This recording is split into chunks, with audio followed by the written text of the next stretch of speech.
keutamaan lain kecuali satu ini aja. Zikir itu hanya benteng saja. Seandainya ini keutamaan zikir. Padahal keutamaan zikir lain banyak, puluhan. Tapi seandainya keutamaan zikir hanya ini satu, yaitu sebagai benteng dari sergapan syaitan, maka sudah selayaknya seorang hamba untuk tidak mengabaikan zikir. Hendaklah setiap hamba membasahi dirinya, mulutnya dengan zikir, karena dia tidak bisa menyelamatkan diri dari musuhnya kecuali dengan zikir. Dan syaitan atau musuh tidak bisa menyergapnya kecuali dari pintu ghaflah.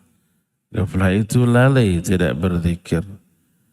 Syaitan itu selalu mengintip.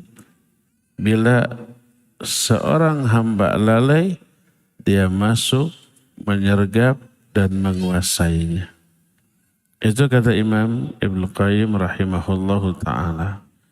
Dan beliau menjelaskan hal ini dalam kitab Al-Wabilus Shayyib.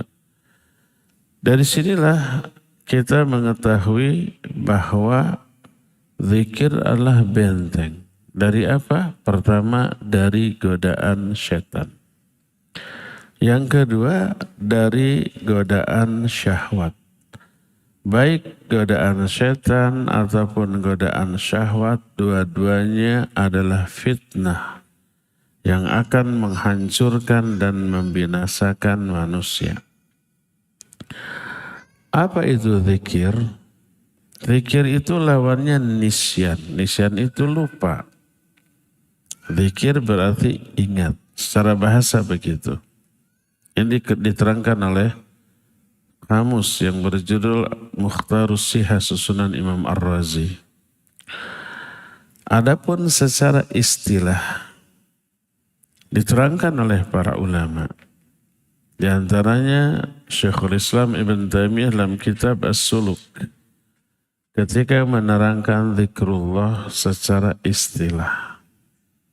Kata beliau, definisi dari zikrullah ta'ala adalah huwa kullu ma takallama bihil lisan wa tasawwarahul qalb mimma yuqarribu ila Allah ta'ala min tasbih wa tahmid wa tahlil wa takbir au ta'allumi ilmin au ta'limihi au amrin bil ma'ruf au nahyan 'anil munkar wa nahwi dzalik.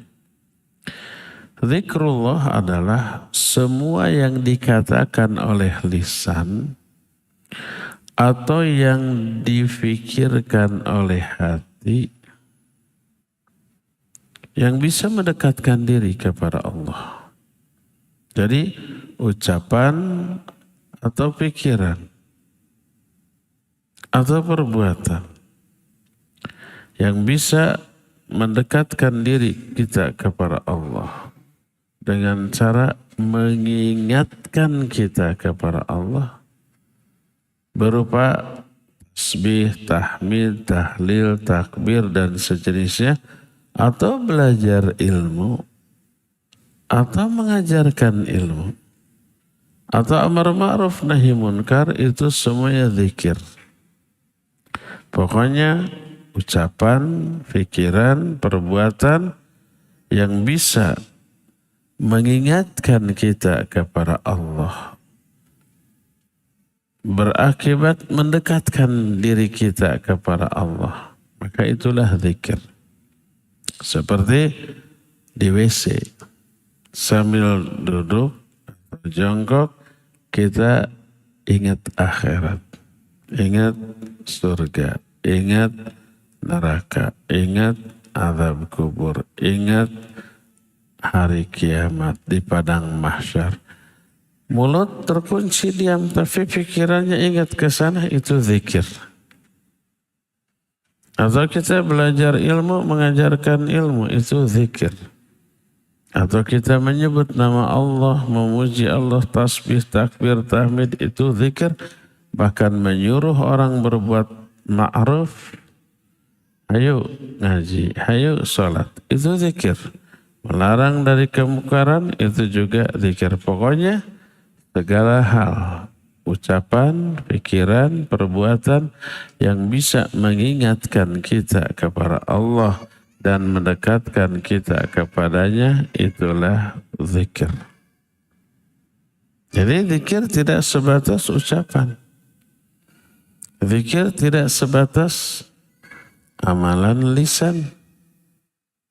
Tapi bisa berupa amalan hati dan amalan anggota badan. Seperti yang nanti rinciannya akan kita bahas dalam jenis-jenis zikir.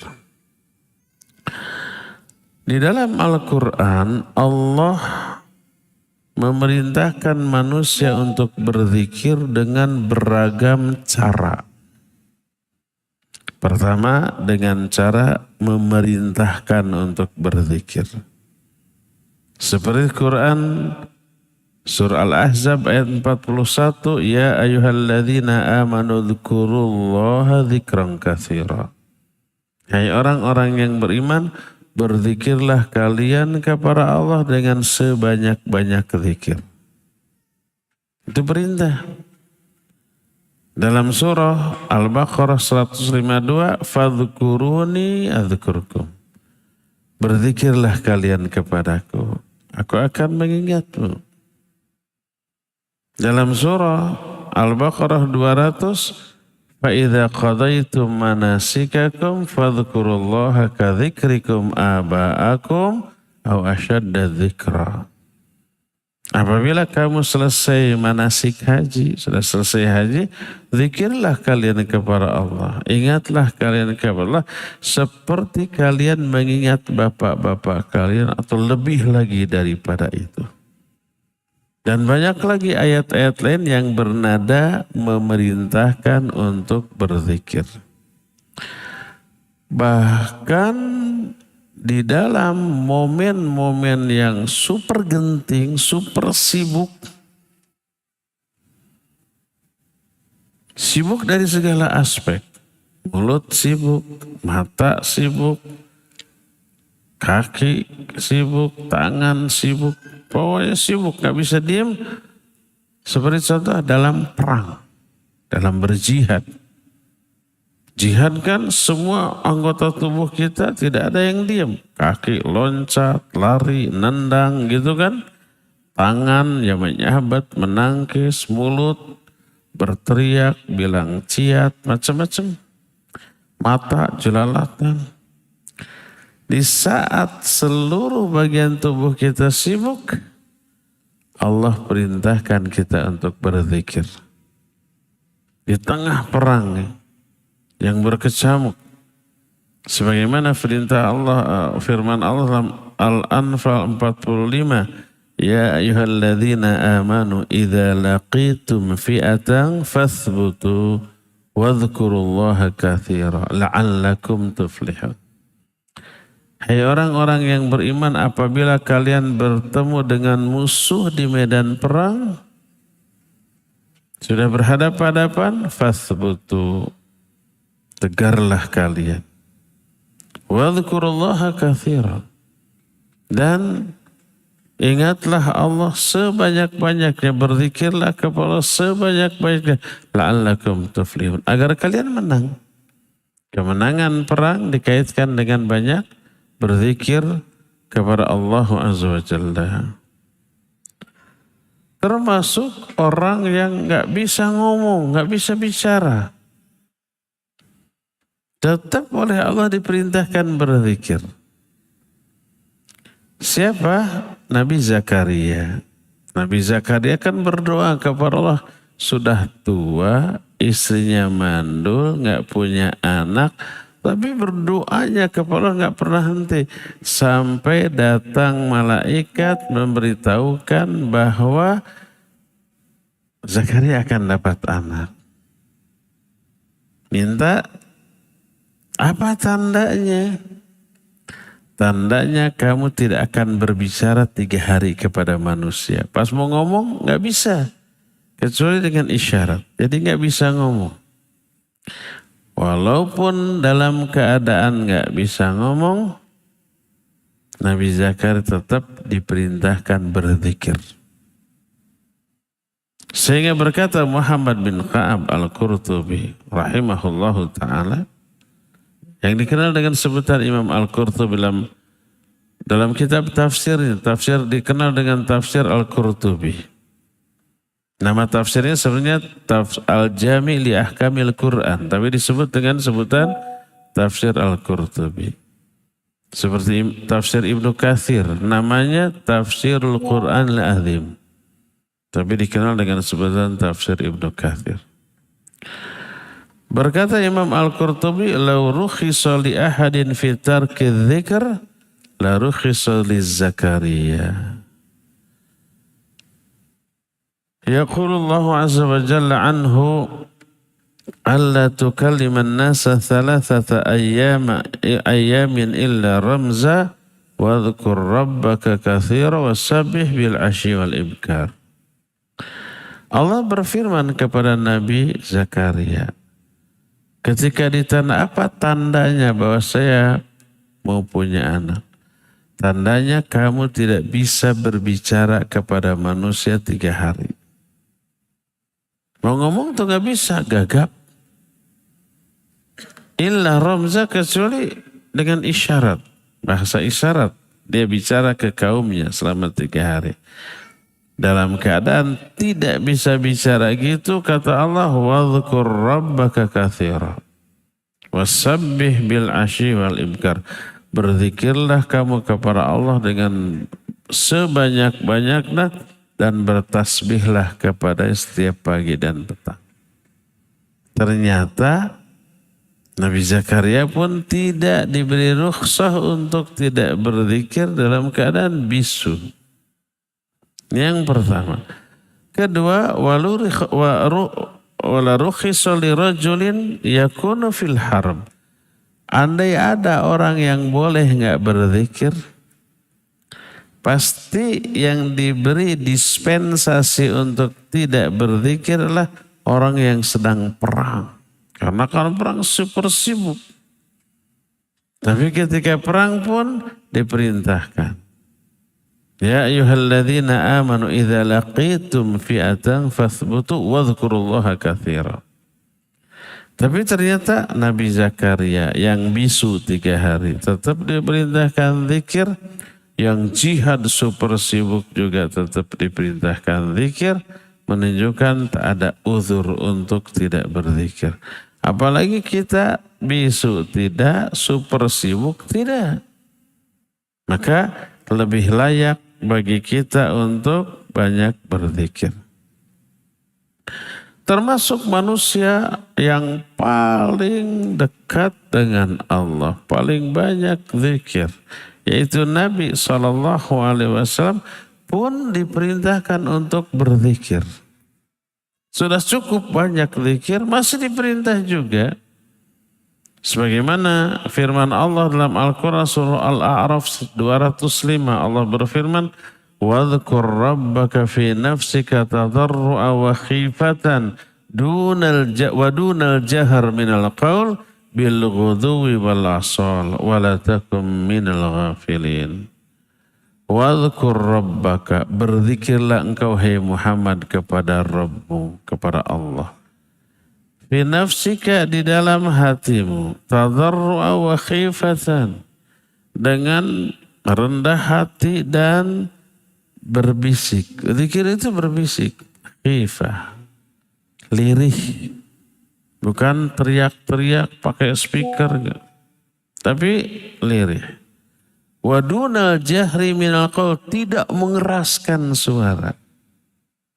Ini perintah Quran loh. Zikir itu lirih, tidak mengeraskan suara. Banyak di kalangan kita zikir ini teriak dengan pengeras suara, ya enggak? Terus kata Allah kepada Nabi SAW, wadhkur rabbaka fi nafsika tadarru'a wa khifatan wa dunal jahar minal qawl bil ghudwi wal asal wa la takum minal ghafilin. Lakukan itu setiap pagi dan petang, janganlah kamu menjadi orang-orang yang lalai. Lihat lagi Al-Muzammil, wadhkur isma rabbika wa tabattal ilaihi tabtila. Berzikirlah kamu dengan menyebut nama Rabbmu. Dalam surah Al-Insan 25, wadhkur isma rabbika bukrata wa asila. Berzikirlah kamu dengan menyebut nama Rabbmu baik pagi ataupun petang. Jadi banyak Al-Quran yang bernada perintah. Menunjukkan zikir ini luar biasa sampai diperintah oleh Allah. Kedua, ada yang bernada pujian Allah kepada orang yang berzikir. Seperti Al-Quran surah Ali Imran ayat 190-191. Inna fi khalqis samawati wal ard wa ikhtilafil laili wan nahar la ayatin li ulil albab alladzina yadhkuruna Allaha qiyaman wa qu'udan wa 'ala junubihim wa yatafakkaruna fi khalqis samawati wal ard. Dan sesungguhnya di dalam penciptaan langit dan bumi, perbedaan siang dan malam, ada tanda-tanda yang nyata tentang kebesaran Allah bagi orang-orang yang berakal. Siapa orang berakal? Orang-orang yang selalu berzikir kepada Allah dalam keadaan berdiri, duduk, ataupun berbaring. Makanya berzikir boleh dalam keadaan apapun. Berjalan boleh, berlari boleh. Nah, sambil mengendarai kendaraan boleh, sambil memasak boleh. Diungkapkan dengan berbagai macam cara dalam ayat ini. Dan ini menunjukkan pujian Allah kepada orang yang berzikir. Sampai zikirnya itu tidak terlalaikan oleh urusan dunia. Seperti yang disebutkan oleh Allah dalam Al-Quran surah An-Nur ayat 37. Rijalun la tulhihim tijaratun wala bay'un an dzikrillah wa iqamis shalah wa ita'iz zakah. Di dalam Masjid Quba ada beberapa laki-laki yang tidak terlalaikan oleh perniagaan jual beli dari zikir kepada Allah, dari sholat dan dari zakat. Urusan dunia tidak mengabaikan mereka dari berzikir kepada Allah Azza wa Jalla. Ini pujian, sanjungan kepada orang karena zikirnya. Termasuk orang-orang mukmin disebut mukmin dalam konteks dipuji karena zikirnya. Dalam surah Al-Anfal ayat 2 Allah menyatakan, innamal mu'minuna alladzina idza dzukirallah wajilat qulubuhum. Sesungguhnya orang-orang mukmin yang sejati adalah orang yang apabila diingatkan atau disebut nama Allah, siapapun yang menyebutnya, orang lain atau dirinya sendiri, hatinya langsung bergetar, hatinya langsung takut, dan ini pujian. Jadi ketika menjelaskan keutamaan zikir, kadang Allah menjelaskan dengan cara memerintahkan, kadang menjelaskan dengan cara memuji orang-orang yang berzikir. Ketiga, celaan kepada orang yang tidak mau berzikir. Salah satu celaannya adalah orang itu disebut munafik. Bukan karena tidak berzikir, tapi berzikirnya hanya sedikit. Hanya sedikit saja munafik loh. Bayangkan kalau tidak pernah berzikir sama sekali. Sebagaimana firman Allah dalam surah An-Nisa 142, innal munafiqina yukhadi'una Allah wa huwa khadi'uhum wa idza qamu ila sholati qamu kusala yura'unan nas wa la yadhkuruna Allah illa qalila. Sesungguhnya orang-orang yang munafik, mereka bermaksud menipu Allah dan Allah akan membalas tipuan mereka. Apabila mereka berdiri hendak mengerjakan sholat, mereka berdiri secara malas.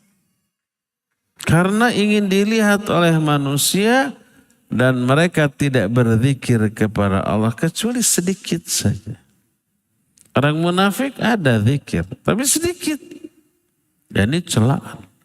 Celaan kepada orang munafik salah satu penyebabnya zikirnya amat sangat sedikit.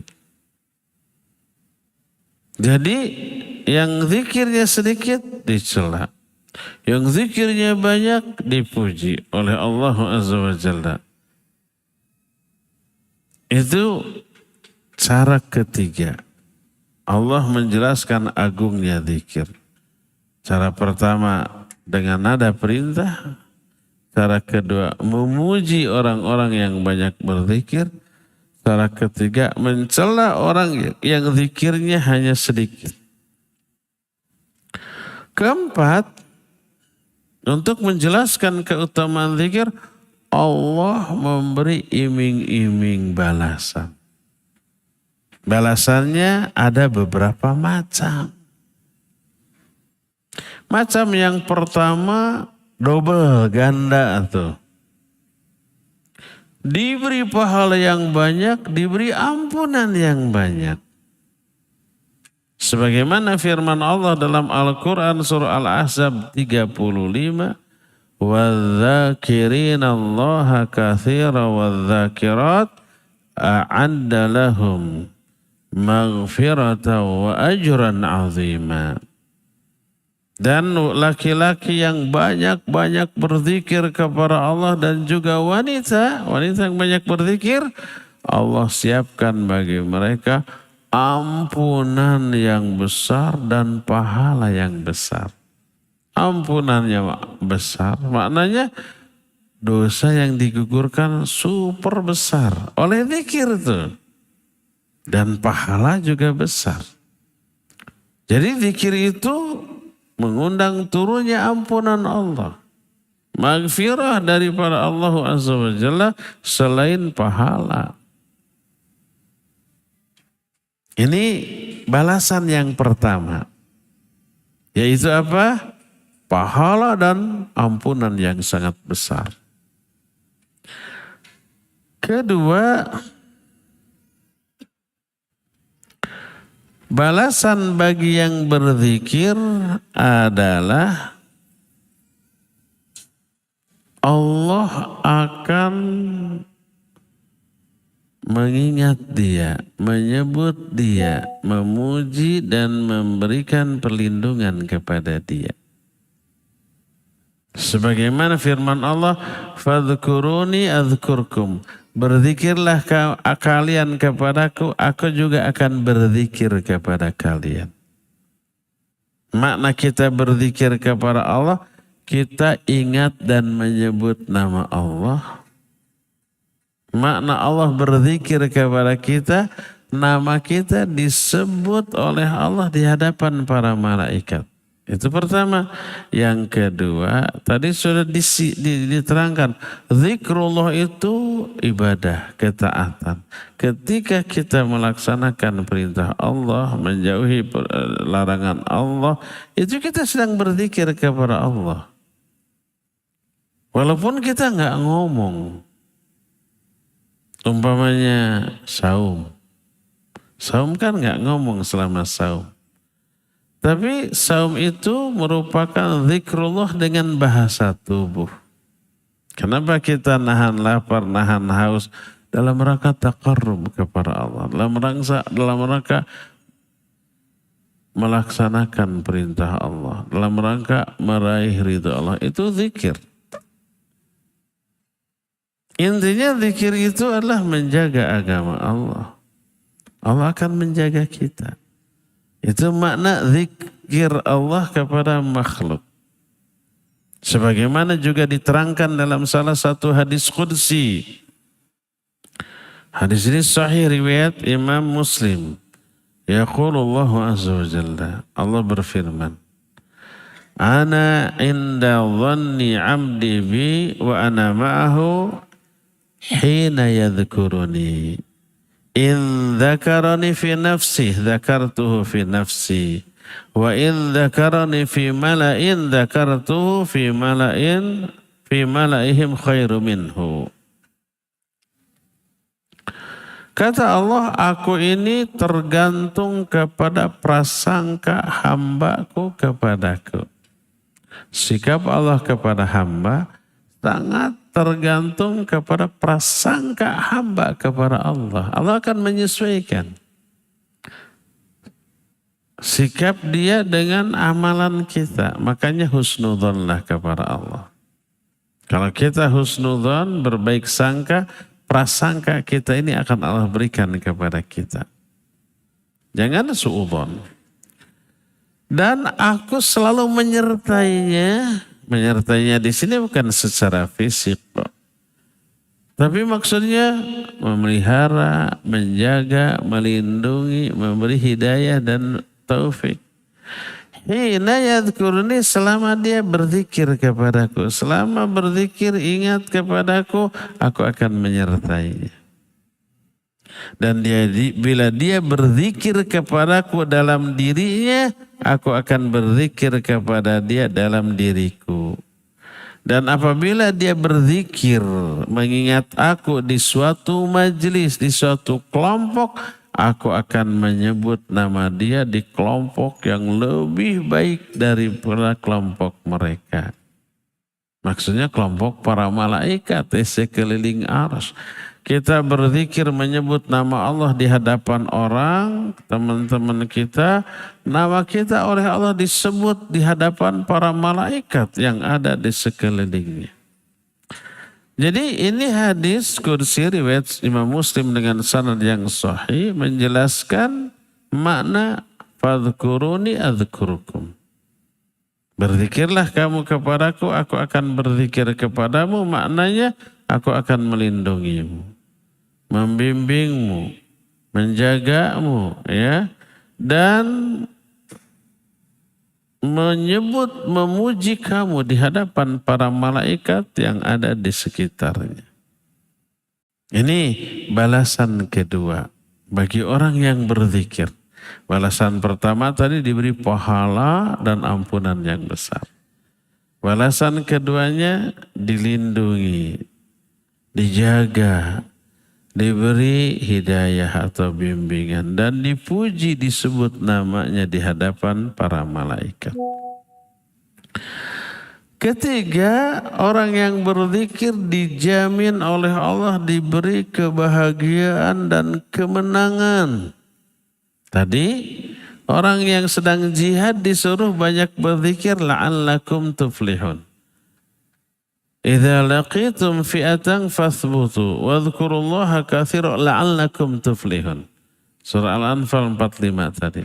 Kalau kamu bertemu musuh di medan perang, tegar kamu, banyaklah berzikir kepada Allah, la'allakum tuflihun, agar kalian menang. La'alla itu tidak tepat kalau diterjemahkan semoga atau mudah-mudahan. Enggak. Karena kalau semoga dan mudah-mudahan dalam bahasa kita tidak pastinya semoga selamat sampai tujuan. Pasti selamat? Belum tentu. Tapi hanya harapan.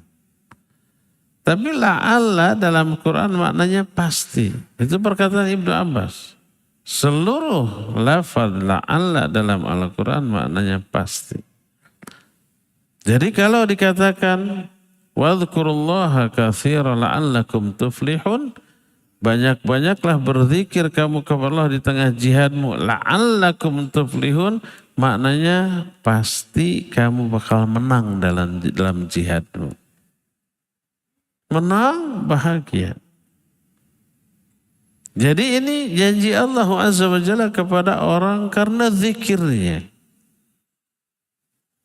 Makanya dalam salah satu hadis riwayat Imam Muslim diterima dari Abu Hurairah radhiyallahu an berkata Rasul alaihi salatu wassalam, sabaqal mufridun.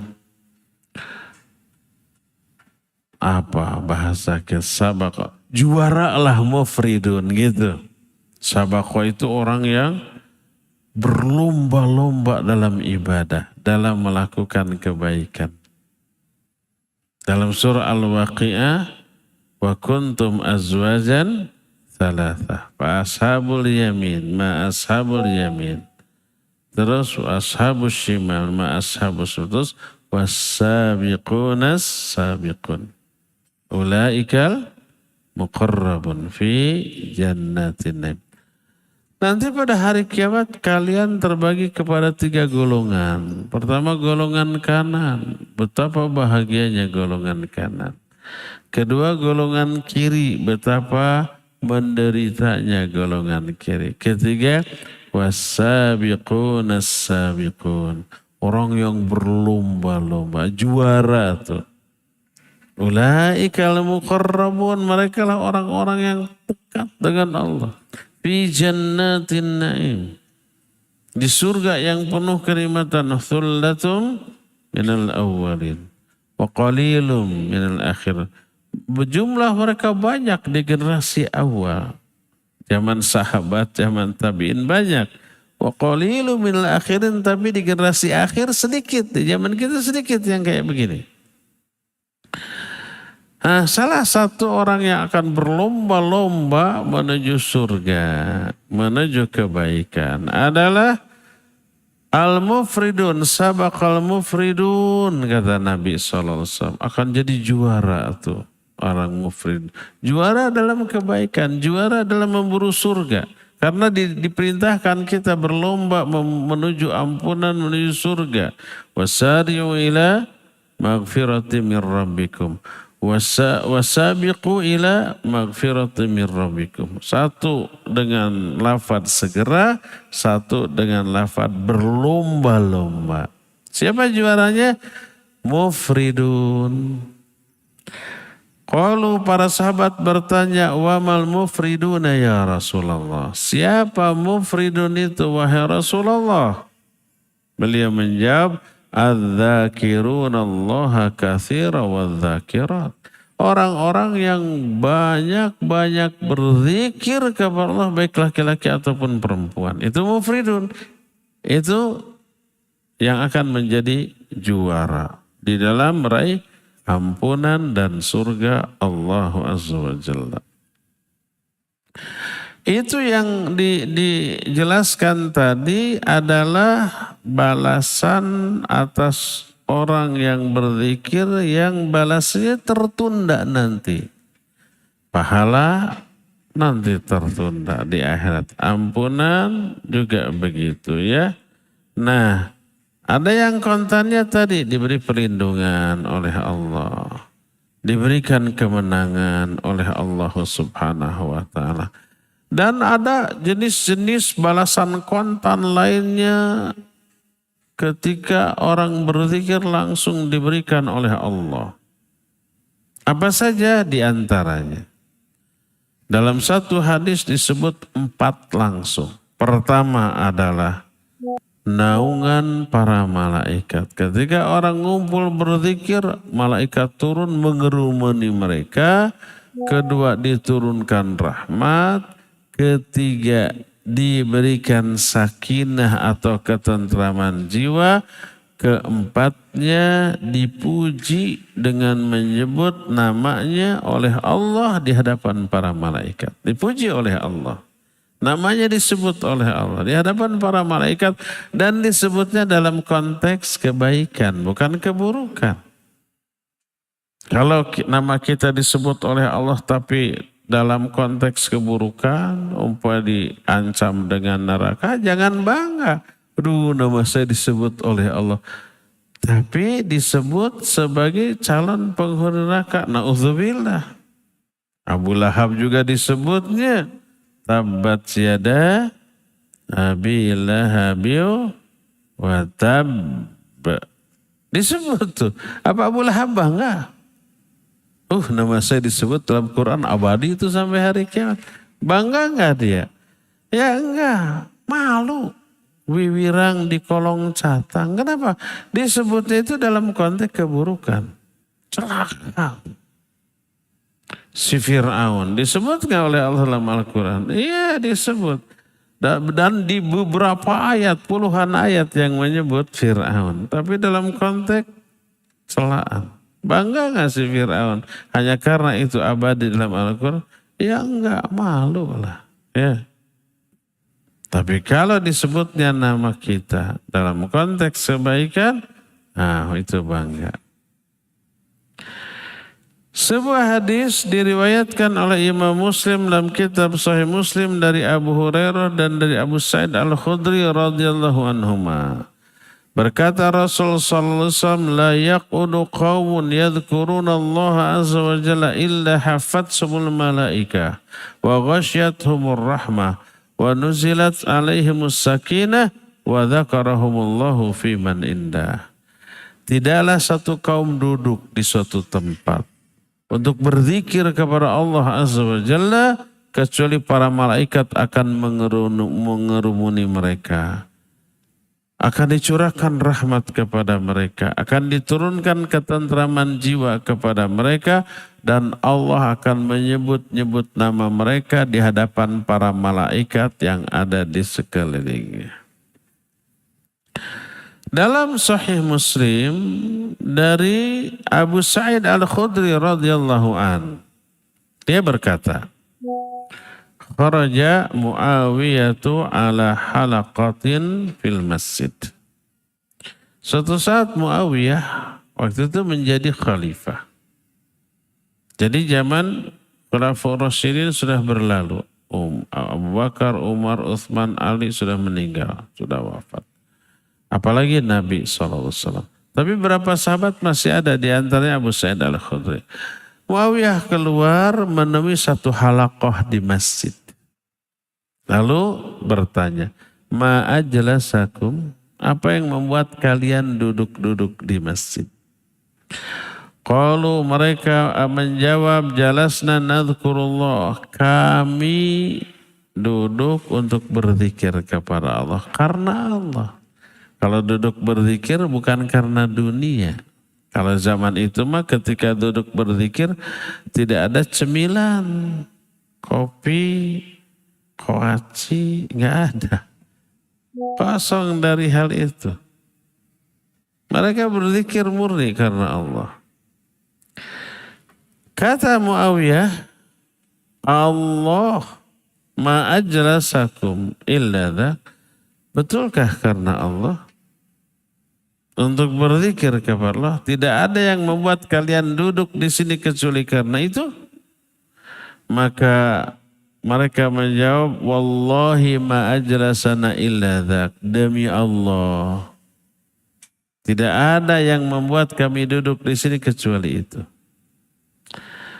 Berkata Muawiyah, amma inni lam astakhlifkum tuhmatan lakum. Wa ma kana ahadun bimanzilati min Rasulillahi sallallahu alaihi wasallam aqalla anhu hadithan minni. Wa inna Rasul sallallahu alaihi wasallam kharaja ala halaqatin min ashabihi. Faqala ma ajlasakum, qalu jalasna nadhkurullah wa nahmaduhu ala ma hadana al-Islam wa manna bihi alaina. Qala Allah ma ajlasakum illa dzaq, qalu wallahi ma ajlasana illa dzaq. Qal amma inni lam astakhlifkum tuhmatan lakum walakinni atani Jibril fa akhbarani anna Allah azza wa jalla yubahi bikumul malaika. Kata Muawiyah, adapun aku tidak menuntut kalian sumpah karena menuduh kalian, enggak. Bukan karena menuduh, jangan-jangan untuk dunia. Jangan-jangan kalian duduk-duduk untuk perkara lain. Makanya dituntut sumpah. Mereka kemudian bersumpah. Aku tidaklah menuntut kalian bersumpah kepada Allah karena menuduh kalian, enggak. Tak ada seorang pun yang kedudukannya seperti aku di samping Rasul sallallahu alaihi wasallam yang lebih sedikit hadisnya daripada aku. Muawiyah banyak meriwayatkan hadis dari Nabi sallallahu alaihi wasallam, tapi paling sedikit dibanding sahabat lain. Ada 1-2 hadis dari Muawiyah, tapi sedikit. Suatu saat kata Muawiyah, Rasul SAW keluar menemui satu halaqah di kalangan sahabatnya. Lalu Nabi SAW bertanya kepada para sahabatnya, apa yang membuat kalian duduk-duduk di sini? Para sahabatnya menjawab, kami duduk untuk berzikir kepada Allah, memuji Allah atas hidayah Islam kepada kami dan karunia yang dianugerahkan kepada kami. Itu kata sahabat. Apa kata Nabi? Demi Allah kah? Tidak ada yang membuat kalian duduk kecuali itu? Para sahabat menjawab, demi Allah, tidak ada yang membuat kami duduk kecuali itu. Apa kata Nabi SAW? Adapun aku tidak menuntut kalian untuk bersumpah karena menuduh kalian, bukan. Dan zaman itu mah zikirnya ikhlas. Kalau zaman sekarang kan zikir ribuan kali untuk tujuan dunia. Kenapa kamu rajin zikir? Agar laris manis dagangannya. Agar karirnya nanjak. Agar pangkatnya naik. Agar cepat dapat jodoh. Agar bisa membeli mobil mewah. Dizikirin, disolawatin. Ada yang begitu? Entah. Jadi zikir yang agung ditujukan untuk meraih dunia yang hina. Kalau zaman sekarang kan begitunya. Para sahabat dulu enggak. Tapi apa kata Nabi SAW? Barusan datang Jibril kepadaku. Memberitahukan kepadaku bahwa Allah merasa bangga dengan kalian di hadapan para malaikat. Nama kalian oleh Allah disebut di atas langit ke-7 di sekeliling para malaikat. Nah, ini menunjukkan salah satu keutamaan zikir membuat Allah bangga kepada orang yang berzikir itu dan kebanggaannya itu diungkapkan di hadapan para malaikat. Ya. Hadis tersebut sahih diriwayatkan oleh Imam Muslim, diterima dari Abu Sa'id Al-Khudri radhiyallahu anhu. Ini balasan yang keempat apa kelima? Balasan yang berikutnya. Oleh Nabi sallallahu alaihi wasallam, orang yang berzikir itu diumpamakan seperti orang yang hidup dan orang yang tidak berzikir diumpamakan seperti orang mati. Ini menunjukkan pujian kepada orang berzikir, celaan kepada orang yang tidak berzikir. Celaannya diumpamakan bangkai itu yang tidak mau berzikir. Sebagaimana sabda Rasul sallallahu alaihi wasallam dalam hadis yang diriwayatkan oleh Imam Bukhari dalam kitab Sahih Bukhari dari Abu Musa Al-Asy'ari radhiyallahu an, beliau bersabda, "Mathalul ladzi yadhkuru rabbah wal ladzi la yadhkur rabbah, mathalul hayy wal mayyit." Perumpamaan orang yang berzikir kepada Allah dengan orang yang tak berzikir kepada Allah seperti orang yang hidup dengan orang yang mati. Perumpamaan ini mengisyaratkan fungsi dari zikir. Zikir itu bisa menghidupkan hati. Bisa membuat hati hidup. Hati hidup, hati yang sesuai dengan fungsinya. Sudah kita terangkan.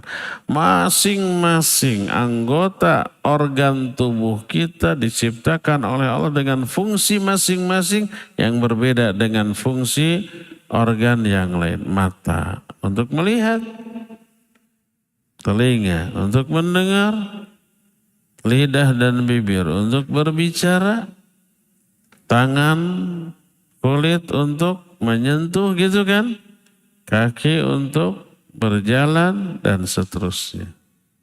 Hati Allah ciptakan. Untuk apa hati? Banyak yang harus dilakukan oleh hati. Untuk memahami ilmu, belajar ilmu. Salah satu untuk zikrullah. Bila anggota badan kita normal, mata normal, telinga normal, maka fungsinya akan normal maksimal. Kita melihat dengan jelas. Kita mendengar dengan jelas, berbicara dengan jelas. Tangan juga bisa cekatan, gercep, kaki juga bisa berlari, bisa loncat, bisa salto, kan gitunya. Tapi kalau umpamanya rusak, mata sudah ada rusak, telinga ada rusak, semuanya. Alat bicara rusak. Seperti yang terjadi pada orang tuanya. Orang tua bakal terkena penyakit 5B. Bolor, budeg, bonge, budeg gue kan bonge ini. Apa lagi? Boson, beser, balelol. Balelol itu apa? Ngomongnya tidak jelas. Karena apa? Karena gigi salah satu di antara alat bicara sudah ompong ya. Kalau sudah copot giginya, ngomongnya gimana? Balelol, tak etanya. Bolor, budeg, balelol, boson, beser, belekan, belikan. Nah, belikan 7B. Nah, itu karena fungsi dari organ-organ tubuh itu rusak. Maka fungsinya juga menurun. Mata sudah rabun untuk melihat. Nggak bisa baca. Kalau baca harus jauhin gitu kan. Apalagi kalau ingredient obat, tolong bacain dosisnya gimana. Isi kandungannya apa kan gitu ke anak yang masih remaja yang masih normal kan gitu ya. Masukin jarum ke benang juga masukin benang ke jarum nggak bisa dan seterusnya ya. Begitu juga dengan hati. Kalau hati rusak apalagi mati gitu sudah. Dia enggan berzikir kepada Allah. Dia enggan belajar ilmu. Karena rusaknya fungsi hati. Maka sembuhkan hati. Kalau sudah mati, hidupkan hati itu. Kalau masih hidup tapi ada penyakit, obati. Dengan apa? Salah satunya zikrullah. Obat yang lain baca Quran. Obat yang lain ilmu, fahami ilmu. Dengan ilmu, dengan baca Al-Quran, dengan zikrullah, hati hidup kembali dan hidupnya secara sehat. Ini makna yang terkandung dalam hadis Nabi SAW. Perumpamaan orang yang berzikir dengan yang tidak berzikir. Seperti orang yang hidup dengan orang yang mati. Dan ini mengisyaratkan salah satu di antara fungsi zikir menghidupkan hati. Dan banyak lagi fungsi-fungsi yang lain dari berzikir kepada Allah Azza wa Jalla. Nah, yang kita bahas baru salah satu di antara, bukan salah satu, beberapa di antara faidah zikir kepada Allah Azza wa Jalla. Faidah-faidah lainnya yang tidak kita sebutkan di sini banyak. Saking banyaknya nggak perlulah kita menyebut semuanya. Waktu kita terbatas. Ada berapa jenis zikir? Ada 4 jenis zikir. Dimulai dari zikir terbaik. sampai terburuk. Apa saja jenis-jenis zikir tersebut? Pertama, kita akan lanjutkan bulan depan. Sekarang sudah habis waktunya, sudah kelewat. Kita cukupkan sampai di sini dan kita masih punya sisa waktu untuk bertanya jawab. Wassallallahu ala nabiyina Muhammadin wa ala alihi wa ashabihi wasallam. Pertanyaan pertama, apa yang diperoleh oleh orang yang berzikir kepada Allah? Apa keutamaan zikir? Jika ini dijelaskan. Kan materi kita itu beberapa faedah zikir ya. Zikir itu menghapus dosa, meraih pahala. Zikir itu menyebabkan kita dijaga, dilindungi oleh Allah, diberikan hidayah oleh Allah Subhanahu wa ta'ala, diberi rahmat, diberi sakinah, dikerubuti oleh para malaikat, dipuji oleh Allah di hadapan para malaikat. Itu yang kita bahas itu. Mungkin pertanyaan ini dibuat sebelum kajian dimulai. Ya. Kesabaran entah. Adakah contoh berzikir untuk keinginan tertentu? Seperti ingin usaha lancar, dapat uang banyak dan lain-lain. Ada. Di antara berdoa, doa bagian dari zikir. Setiap doa pasti zikir. Karena berdoa berarti ingat kepada Allah dan menyebut nama Allah. Setiap doa adalah zikir, tapi tidak setiap zikir itu doa. Ya. Nah, ada doa agar dilancarkan segala keinginan atau urusan. Di antara Allahumma la sahla illa ma ja'altahu sahla wa anta taj'al huzna idza syi'ta sahla. Allahumma ya Allah la sahla illa ma ja'altahu sahla. Tidak ada kemudahan dalam segala urusan kecuali yang engkau buat mudah. Wa anta taj'al huzna idza syi'ta sahla, dan engkau membuat segala sesuatu yang tadinya sulit bila engkau menghendaki menjadi mudah. Itu dari Nabi SAW. Agar dapat uang banyak, usaha, berdoa iya, usaha juga iya. Kita lapar, ingin makan. Bisa berdoa, ya Allah beri saya makan, jelek tidak ada, begitu? Enggak. Usaha ke dapur, nyuk sangu gitu ya. Banjur kucai, uyahan, purulukan, makan. Lumayan. Baru kenyang. Kalau hanya berdoa, ya Allah kenyangkan saya, ya Allah kenyangkan. Tapi enggak ada usaha. Enggak akan jelek kenyang. Ya. Peribahasa mengatakan, lamun hayang ngakel kudu ngakal, mun hayang ngarih kudu ngarah.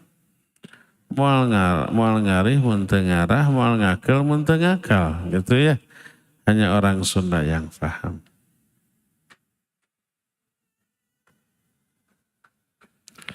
Bagaimana hukum berzikir dengan Asmaul Husna? Nanti ada zikir yang masyru' dan yang ghair masyru'. Ada pembahasannya bulan depan.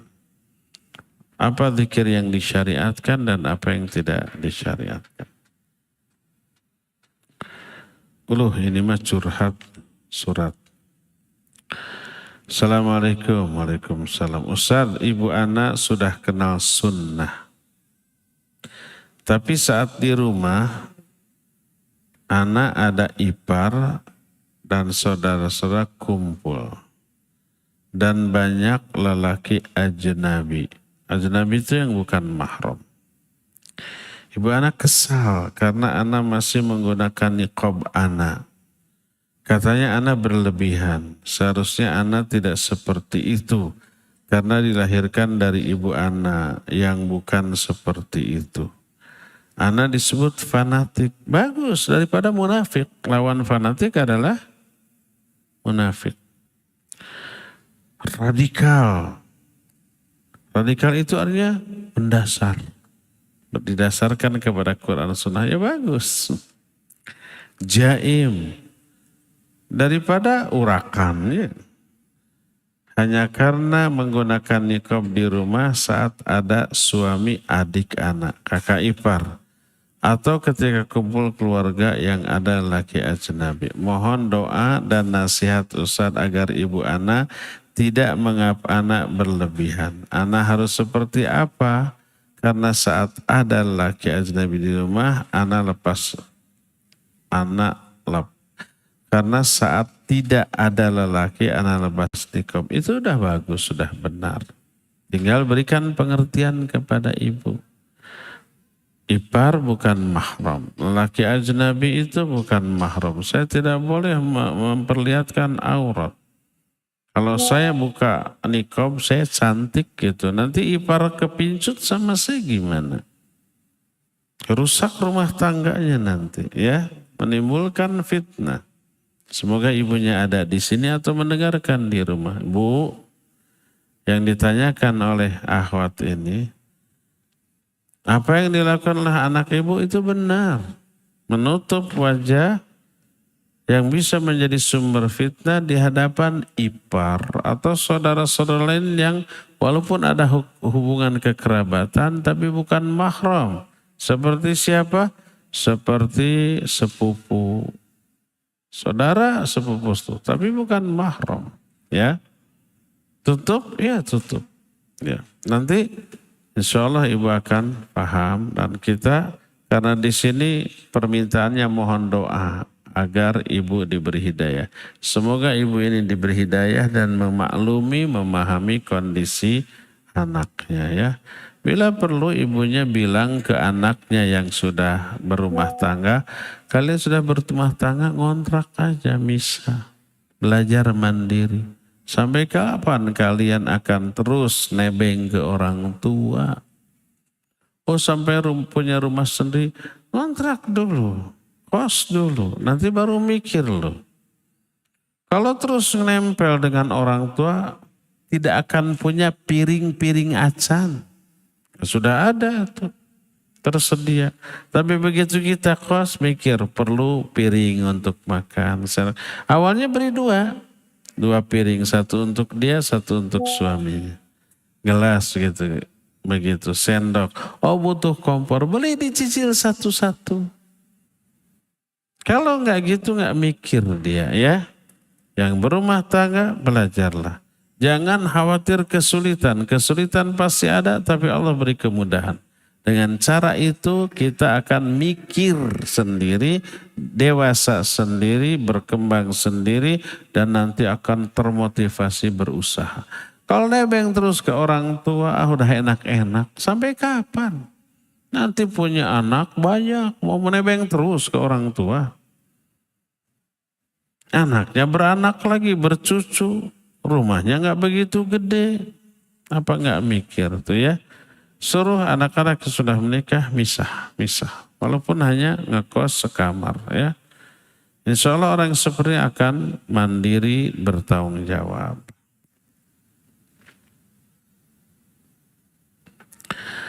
Ustadz, kalau kita memutuskan hubungan sama saudara, tapi tidak ada hubungan darah atau bukan saudara, meren? Orang lain berdosa enggak ya? Tergantung alasan. Pada asalnya hukumnya dosa, enggak boleh memutuskan hubungan baik dengan siapapun, ya. Tapi tergantung alasan. Tak ada hubungan darah karena dia diangkat anak dari bayi oleh ibu. Oh, saudara angkat, ya. Jalin hubungan dengan saudara angkat. Itu hukum asal. Kecuali kalau ada uzur tertentu. Uzur itu umpamanya karena pertimbangan agama. Dia jahat, menyebarkan kesesatan, keburukan, dinasihati sudah, malah tetap bukan boleh tapi harus dijauhi. Kalau bergaul dekat dengan dia madarat harus dijauhi ya. Tapi setelah besar kelakuannya benar-benar sudah kelewatan. Akhirnya saya suruh jangan nganggap kami keluarga lagi. Ya gitu, kalau sudah dinasihati, diluruskan, masih tetap kekeh malah menjadi-jadi, ya jaga jarak agar tidak terkena madarat.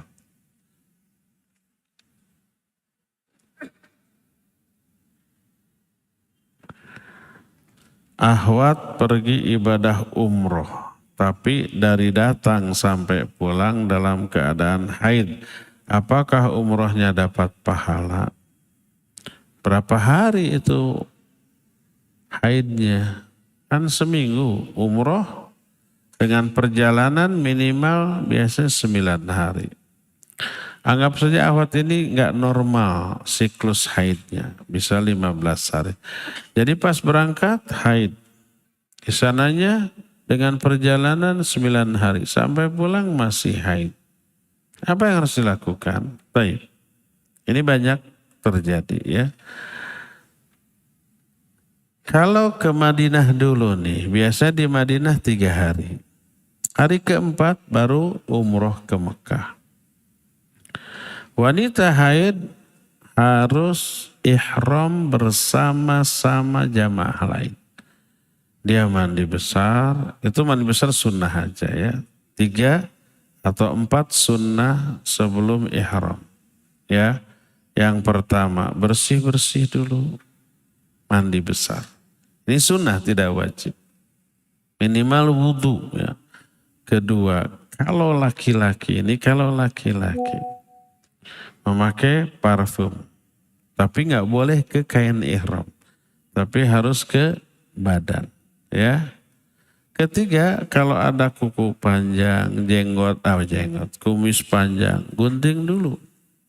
Kumisnya jangan bibirnya, kukunya. Khawatir nanti jadi halangan. Keempat, baru pakai pakaian ihram. Untuk laki-laki ini sunnah.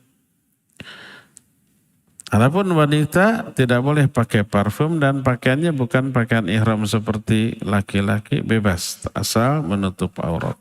Jadi untuk wanita hanya mandi dan memakai pakaian yang menutup aurat. Sudah, berangkatlah dia ke miqat. Miqat adalah tempat awal memulai ibadah umrah. Untuk orang yang lewat Madinah, miqatnya di Bir Ali atau di Dzul Hulaifah.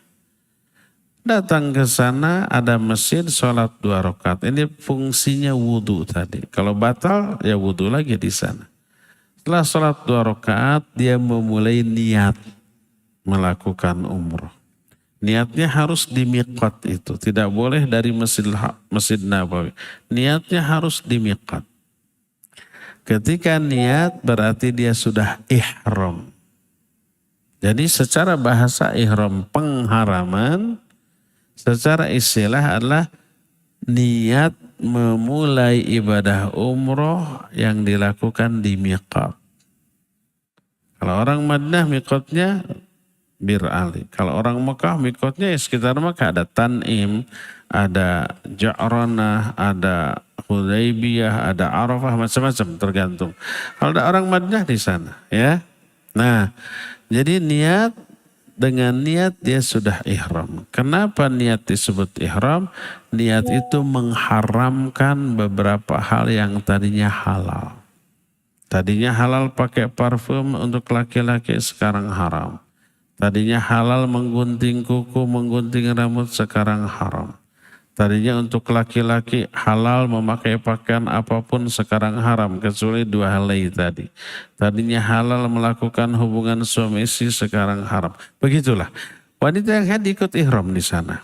Lalu setelah ihram berangkat dari miqat menuju ke Mekah, talbiyah sepanjang jalan. Labbaik Allahumma labbaik, labbaik la syarika laka labbaik. Terus begitu sampai di Mekah ya. Sampai di Mekah, orang lain umroh, wanita yang haid gak boleh umroh. Tunggu sampai dia suci. Tapi selama menunggu suci, seluruh larangan ihram berlaku. Ya. Lalu apa yang dilakukan? Bebas makan, tidur, jalan-jalan, shopping, boleh.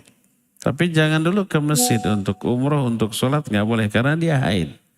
Setelah suci, dia mandi lalu lakukan umroh sendiri atau nanti didampingi oleh mahramnya atau didampingi oleh pembimbingnya ya. Nah, maka umrohnya sah. Nah sekarang yang jadi masalah ya, selama di Mekah pun haid terus sampai waktu kepulangan masih haid.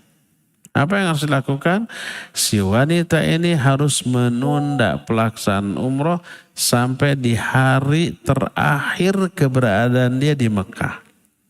Setelah hari terakhir, ini hari terakhir umpamanya nanti sore check out pulang ke Jeddah, kemudian ke bandara, kemudian ke Indonesia. Silakan ba'da subuhnya dia umroh dalam keadaan haid. Tapi tidak sholat. Jadi lakukan oleh dia hanya rukun dari umroh. Pertama ihram sudah kemarin ya. Kedua dia tawaf 7 putaran. Setelah tawaf kan harusnya sholat di belakang maqam ihram, dia nggak boleh sholat karena haid. Silakan minum zam-zam. Setelah itu ke tempat sa'i, ke Safa dan Marwah sa'i. Setelah itu tahallul. Setelah itu selesai umrohnya sah, pahalanya utuh. Seperti orang yang lain pada umumnya. Setelah itu silakan pulang. Sah umrohnya? Sah. Dapat pahala? Utuh dapat pahala. Ya. Itu yang harus dilakukan oleh wanita yang haid.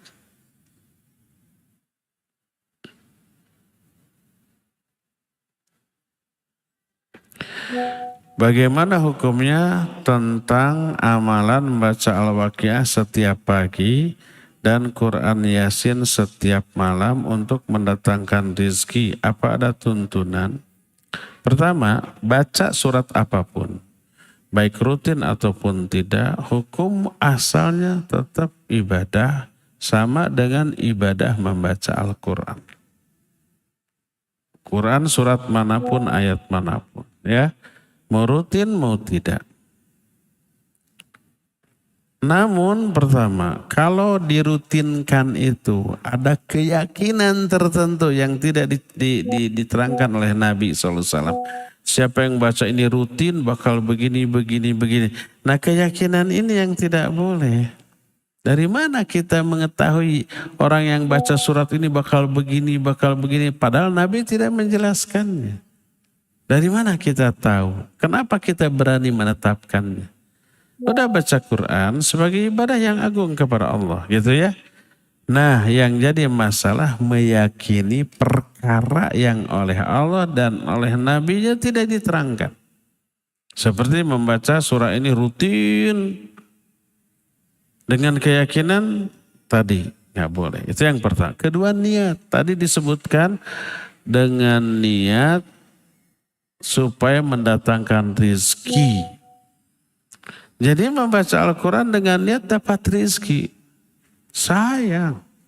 Baca Quran itu ibadah agung. Kalau niatnya hanya ditujukan mendapatkan rezeki saja, maka itu enggak sama. Sering para ulama menjelaskan seperti kita punya sendok terbuat dari emas, harganya miliaran, dipakai nyeduk kotoran.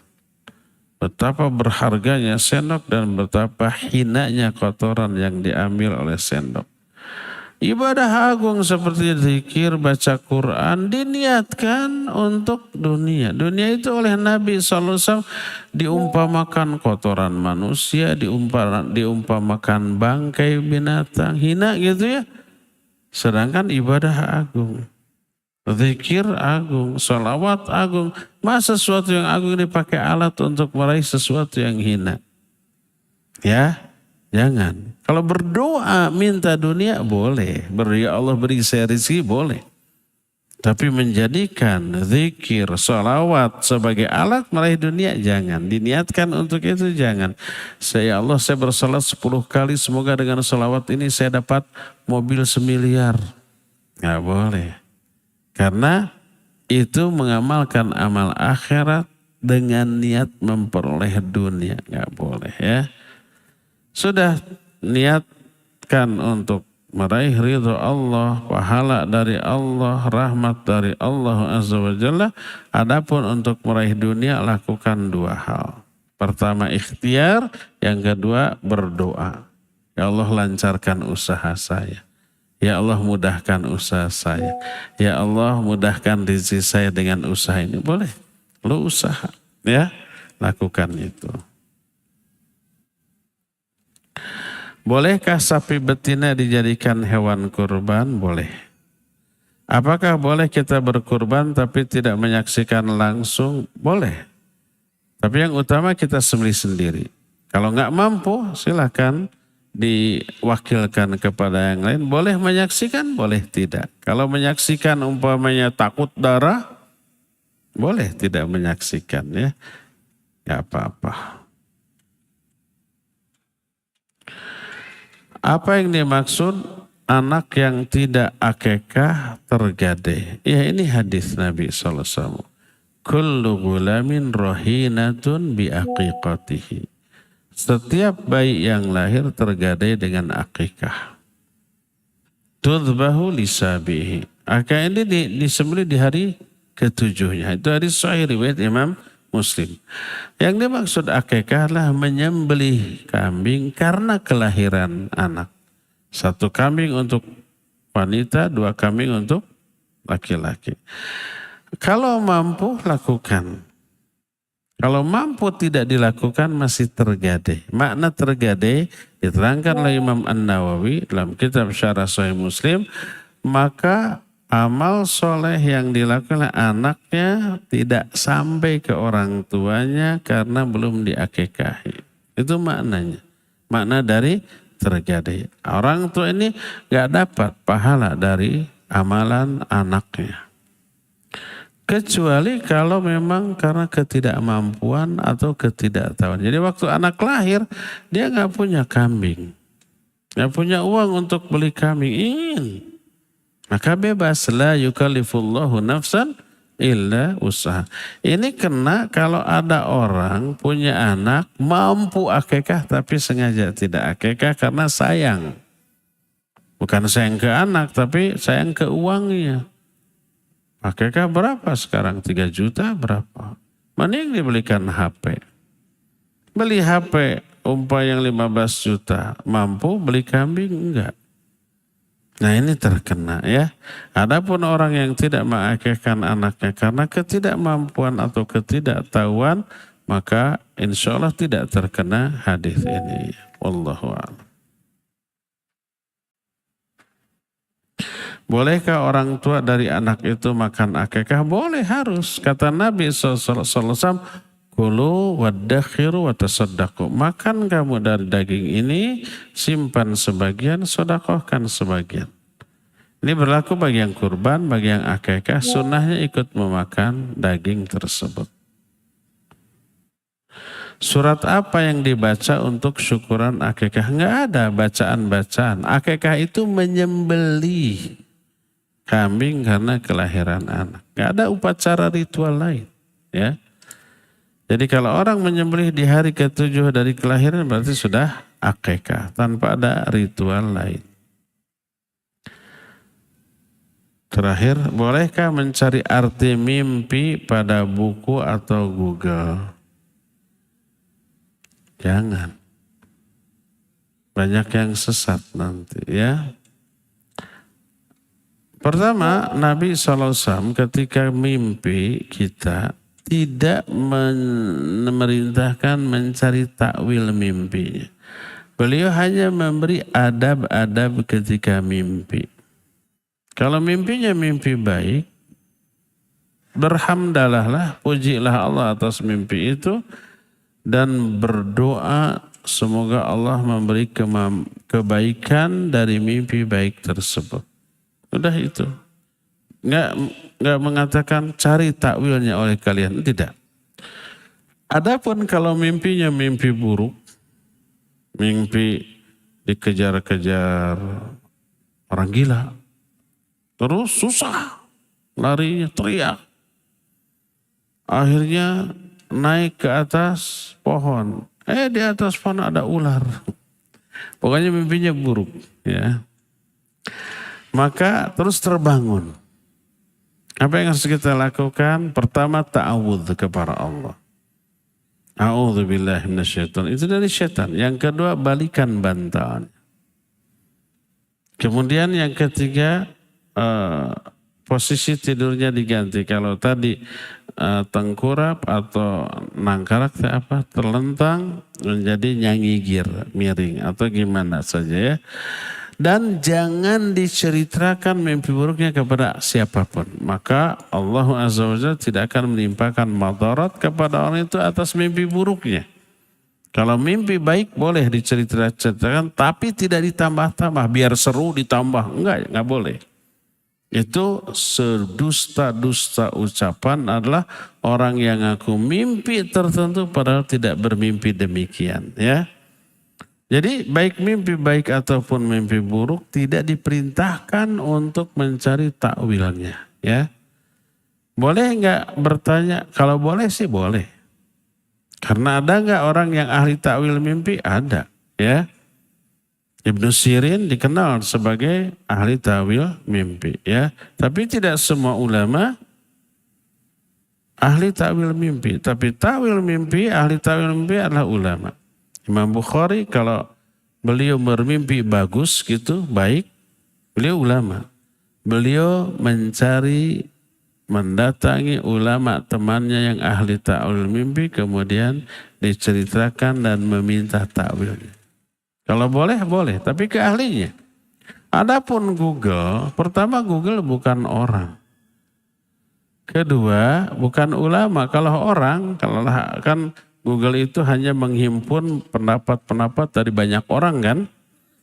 Itu belum tentu ulama yang ini. Jadi nggak perlu mencari di Google atau di buku-buku takwil mimpi. Sudah berdoalah kepada Allah. Kalau itu baik semoga memperoleh kebaikannya. Kalau itu buruk semoga dihindarkan dari keburukannya. Wallahu a'lam. Cukup ya sampai di sini. Subhanakallahum bihamdik. Asyhadu an la ilaha illa anta. Astaghfiruka wa atubu ilaik. Walhamdulillahi rabbil alamin. Wassalamualaikum warahmatullahi wabarakatuh.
Thank